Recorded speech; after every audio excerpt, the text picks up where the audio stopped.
नमस्कार प्यारे बच्चों। तो आज हम करने वाले हैं विशेषण। ठीक है, तो विशेषण एक ऐसा टॉपिक है जो आपके हिंदी व्याकरण के जो इम्पोर्टेंट टॉपिक्स होते हैं उनमें से एक माना जाता है।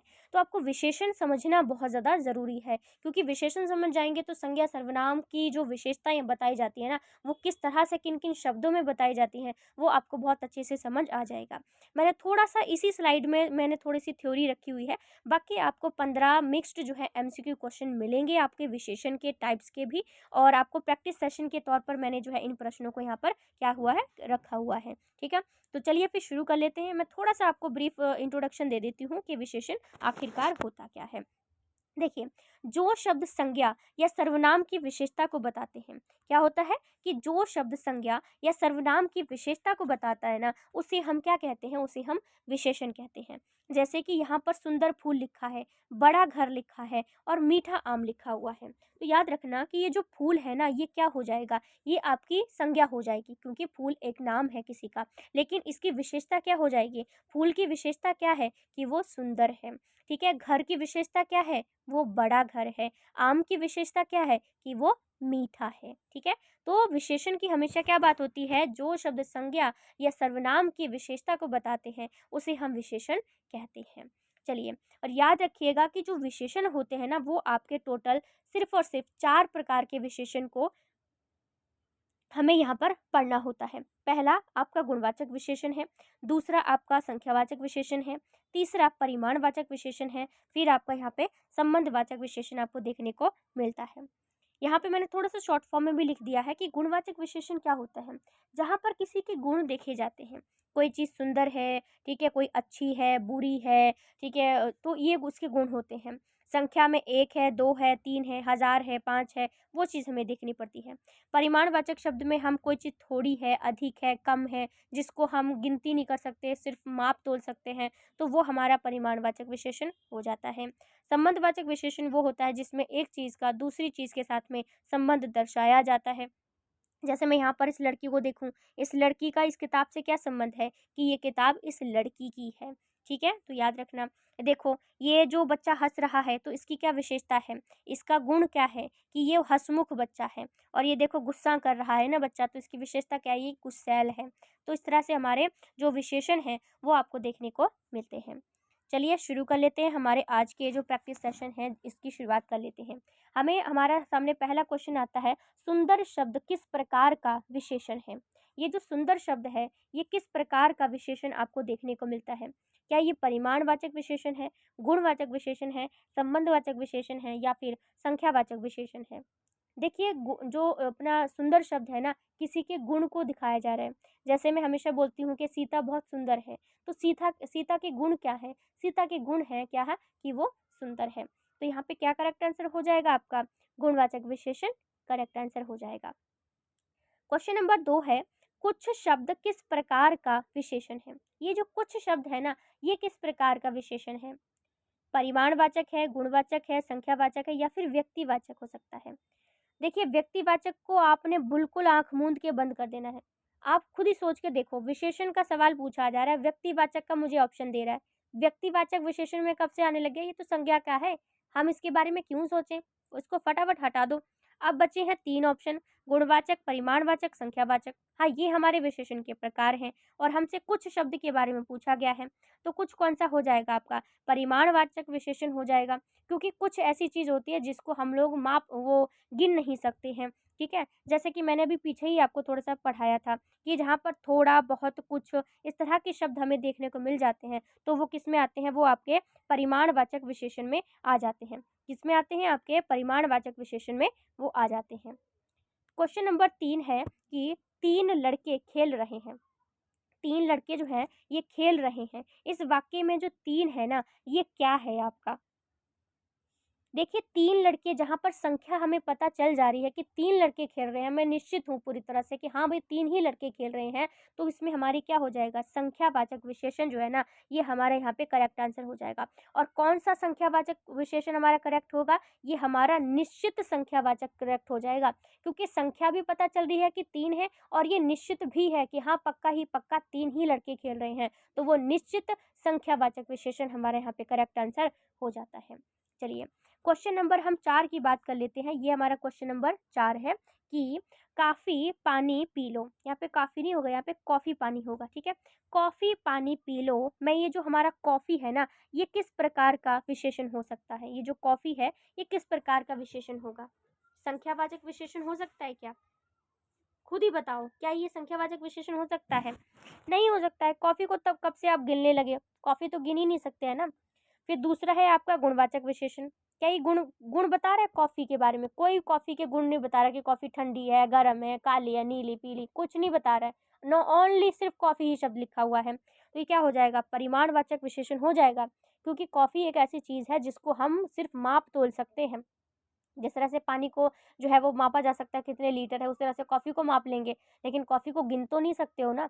कॉफ़ी के गुण थोड़ी यहाँ पे बात पूछ रहे हैं, कॉफ़ी का किसी के साथ संबंध भी नहीं बताया जा रहा है। तो सीधा-सीधा क्या हो जाएगा? परिमाणवाचक हमारा करेक्ट आंसर हो जाएगा यहाँ पे। क्वेश्चन नंबर 5 है कि राम का घर बड़ा है। ये जो राम है इसका घर बड़ा है, मैं राम क्या हो सकता है? राम का घर बड़ा है, मैं राम का क्या है? देखिए यहाँ पे क्या हो जाएगा? संबंधवाचक विशेषण हो जाएगा। क्यों हो जाएगा? क्यों? क्योंकि यहाँ पे क्या लिखा है कि राम का घर बड़ा है।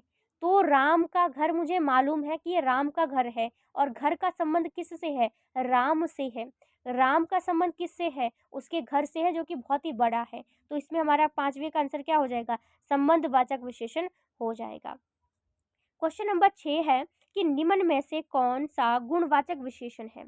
देखो यहाँ पे आपको 4 ऑप्शन दिए गए हैं और पूछा है कि इनमें से गुणवाचक विशेषण को छांटिए, बताओ। देखो 5 तो नहीं हो सकता ना, क्योंकि 5 तो आपका संख्या को दिखा देगा, गुण तो है ही नहीं इसमें।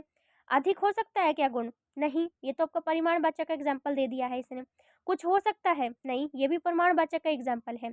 तो करेक्ट आंसर क्या होगा? मीठा हो जाएगा। अभी जब मैंने सबसे पहले मीठा आम लिखा हुआ था, तो उसी से ही आप समझ गए थे कि जो मीठा है ना, ये विशेषता है, उसके गुण गुण है। आम की जो है वो विशेषता क्या है, गुण क्या है उसका? हमारा मीठा हो जाएगा। क्वेश्चन नंबर आता है 7 कि हर विद्यार्थी उपस्थित है। मैं जो हर शब्द है ना, ये क्या हो सकता है कि हर विद्यार्थी उपस्थित है? ये तो आपको थोड़ा सा अलग से क्वेश्चन लगा होगा। हर विद्यार्थी उपस्थित है, तो इसमें हमारा क्या हो जाएगा? संख्यावाचक विशेषण होगा ये। क्यों? क्योंकि यहाँ पर मान लो कि एक ही कक्षा में हमेशा से 10 बच्चे ही आते हैं, और मुझसे पूछा गया कि कितने बच्चे आए हैं, और मैं कह रही हूँ कि हर बच्चा आया है, यानी मैं निश्चित हूँ कि मेरे 10 के 10 बच्चे आए हुए हैं। ठीक है, तो याद रखना है कि जो हर शब्द है ये आपकी संख्या को यहाँ पे बता रहा होता है। क्वेश्चन नंबर 8 है कि बहुत सारे आम में बहुत किस प्रकार का विशेषण है?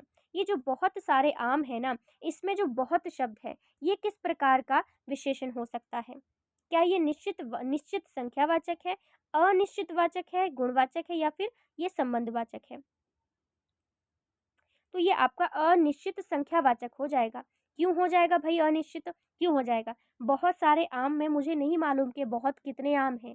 50 हैं, 10 हैं, 1 है, 2 है भी नहीं, कुछ भी नहीं, क्योंकि यहाँ पे बहुत शब्द में जो है वो कुछ भी हमें संख्या का पता नहीं चल रहा है। तो ये हमारा क्या हो जाएगा? अनिश्चित संख्यावाचक हो जाएगा। और संख्यावाचक क्यों होगा? संख्यावाचक इसलिए होगा क्योंकि आम शब्द की बात की गई है, और आम को तो गिनते हैं ना हम लोग, है ना? 50 के आपको 3 आम ही मिले हैं, तो गिन तो रहे हो ना, उसको मापते थोड़ी जो परिणाम लगा दोगे उसके, है ना?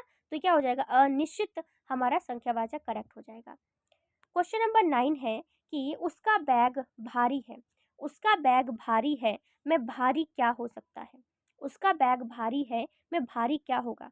परिमाणवाचक होगा, गुणवाचक विशेषण होगा, या संबंध होगा, या फिर संख्या हो जाएगा? तो भारी शब्द में हमें संख्या तो नहीं दिख रही है, आपको क्यों सोचना है इस बारे में, है ना? तो इसका क्या हो जाएगा? गुणवाचक विशेषण हो जाएगा। यानी उसके बैग की विशेषता क्या है? उसके बैग का गुण क्या है? कि वो भारी है। क्या है? कि वो भारी है। क्वेश्चन नंबर 10 हमारे सामने आता है कि 2 किलो चावल, ठीक है, 2 किलो चावल। ये जो 2 किलो चावल है, इसमें 2 किस प्रकार का विशेषण हो सकता है? 2 किलो चावल किस प्रकार का विशेषण होगा? तो कौन सा हो जाएगा? ये आपका संख्यावाचक विशेषण हो जाएगा। क्यों हो जाएगा? क्योंकि मैं 2 किलो चावल ले रही हूँ तो मुझे संख्या का मालूम है ना कि मैं 2 किलो ले रही हूँ। हाँ, मैं चावल को नहीं गिन सकती हूँ। यहाँ पे चावल पे तो ध्यान देने को बोला भी तो नहीं है ना इसने। यहाँ पे तो 2 पे ध्यान देने को बोला है और 2 हमेशा चाहे 1 चीज़ हो, 2 चीज़ हो, उसको तो संख्या में गिन ही सकते हैं ना। इसलिए हमारे यहाँ पे संख्यावाचक करेक्ट आंसर होगा। क्वेश्चन नंबर 11 है, किसी व्यक्ति ने दरवाज़ा खटखटाया। क्या बोला कि किसी व्यक्ति ने दरवाज़ा खटखटाया। मैं ये जो किसी है ना, ये क्या हो सकता है? गुणवाचक होगा या अनिश्चित विशेषण होगा, संबंध होगा, या फिर आपका ये परिमाणवाचक हो जाएगा। तो क्या हो जाएगा? ये आपका अनिश्चितवाचक विशेषण हो जाएगा, क्योंकि किसी व्यक्ति ने दरवाज़ा खटखटाया। मुझे नहीं मालूम कि व्यक्ति कौन है जिसने दरवाज़ा खटखटा दिया यहाँ पे आके, है ना? तो जहाँ पे हमें किसी चीज़ का मालूम नहीं होता कितनी संख्या है या कितनी कौन आया है, तो हम हमारा क्या हो जाएगा यहाँ पे अनिश्चयवाचक जो है हमारा विशेषण हो जाएगा। क्वेश्चन नंबर 12 है कि यह मेरी पुस्तक है। यह मेरी पुस्तक है में जो मेरी शब्द है, ये किस प्रकार का विशेषण है? क्या हो जाएगा? ये हमारा संबंधवाचक विशेषण हो जाएगा, क्योंकि ये पुस्तक मेरी है, इस पुस्तक का संबंध मुझसे है ना, तो ये हमारा संबंधवाचक विशेषण हो जाएगा। जैसे मैं फ़ोन से वीडियो रिकॉर्ड कर रही हूँ, तो ये फ़ोन मेरा है ना? ये जो कमरा है, ये मेरा है। हम इस तरह से जानिए कि किसी एक चीज़ का दूसरी चीज़ के साथ संबंध दिखाया जाता है ना, तो रिलेशन जब दिखाया जाता है, तो वो हमारा संबंधवाचक हो जाता है। क्वेश्चन नंबर 13 है कि लाल फूल में लाल क्या दर्शाता है? ये जो लाल फूल है उसमें लाल क्या दर्शाता है? लाल क्या किसी की संख्या है क्या? कोई गुण है, संबंध है या फिर परिमाण है? बताओ। जो लाल क्या है, ये आपका गुण ही तो है। सेब लाल है, जैसे यहाँ पे देख ही भी सकते हो भाई, ठीक है? सेब लाल है, ये सेब हरा है, ये इसके विशेषण इसके गुण क्या हो जाएंगे हरे वाले के, कि ये हरा है। लाल वाले सेब के क्या हो जाएंगे? ये लाल है भाई, है ना? और क्या सोचना है इसमें? क्वेश्चन नंबर आता है हमारे पास 14 के अधिक लोग आए हैं। अधिक लोग आए हैं में जो अधिक है, ये क्या होगा आपका? अधिक लोग आए हैं में अधिक क्या होगा? याद रखना कि अधिक लोग आए हैं में तो क्या हो जाएगा हमारा ये? परिमाणवाचक हो सकता है क्या? नहीं होगा। परिमाणवाचक नहीं होगा, मैं अभी अब बताती हूँ आपको। क्या ये संबंधवाचक हो सकता है? नहीं। गुणवाचक हो सकता है? नहीं हो सकता है। इसमें आपका संख्यावाचक होएगा। अब आप सोच रहे होंगे कि क्यों संख्या क्यों आई है? अधिक से कौन सा पता चल रहा है हमें कि कितनी संख्या है? लेकिन यहाँ पे आप लोगों को भी तो देखो ना। संख्या क्यों लिखी है? क्योंकि लोगों को तो गिन सकते हो ना आप। ध्यान चीज़ें देना बहुत ज़रूरी है। अधिक लोग आए हैं तो हमें संख्या लगानी पड़ेगी सारे ऑप्शन के उनमें से छाँट के, क्योंकि संख्या हम लोगों को गिन सकते हैं। क्वेश्चन नंबर आता है हमारे पास 15 कि पहला स्थान प्राप्त किया, है ना? पहला स्थान प्राप्त किया में कौन सा हमारा विशेषण जो पहला है, ये किस प्रकार का विशेषण हो जाएगा? कौन सा होगा ये? तो ये आपका कौन सा हो जाएगा? क्रमवाचक संख्यावाचक आपका यहाँ पे करेक्ट आंसर हो जाएगा। पहला, दूसरा, तीसरा संख्या तो है ही है और क्रम में है क्योंकि वो पहला आया हुआ है। तो ये हमारे आज के कुछ 15 एमसीक्यू क्वेश्चन थे जो मैंने आपको यहाँ पे हैंडल कराए हैं। अगर आपको वीडियो अच्छी लगी हो तो मुझे कमेंट करके ज़रूर बताइएगा। बाकी वीडियो को लाइक, शेयर, सब्सक्राइब अगर आपका मन करता है कि हाँ मैडम को सपोर्ट करना चाहिए तो आप मुझे कर सकते हैं। So thank you so much friends. Thank you.